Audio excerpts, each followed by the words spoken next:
खोइच भरबाक नियम वस्त्र, अरवा चावल, दूध, हरदी और यथायोग दक्षिणा, एक गद्दी सिंदूर ई लऽ कऽ अपना कुलदेवता लग बान्ही और जै मंदिर में जेबाक जतऽ देबाक ततऽ जाकऽ जे छै पहुँचाबी, अर्पण करी, अर्थात ओतऽ दऽ दिए। ई जे छै से खोइच भरबाक नियम छै। अन्यथा एहिसँ जे किछु बेसी छै से विडम्बना छै, देखावा छै, ओ खोइच नहि छियै। ने खोइच पर जल पड़ै छै, ने दीप पड़ै छै, ने अगरबत्ती पड़ै छै, ने अन्यान कोनो फल पड़ै छै, ने अन्यान कोनो वस्तु पड़ै छै।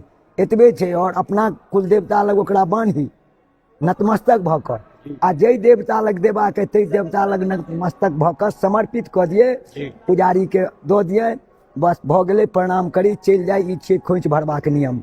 अन्यथा जे एहिठाम चाहे कतौ लोग जाइया अन्यान फल फलना चिलना ई सब लऽ कऽ, ई एकदम जे छै देखावा छै। एहिसँ भगवती प्रसन्ना नहि होइ छथिन, प्रसन्ना होइ छथिन भावसँ।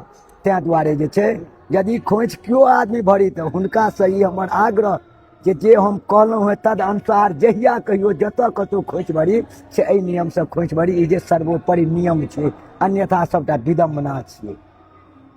भऽ गेलै।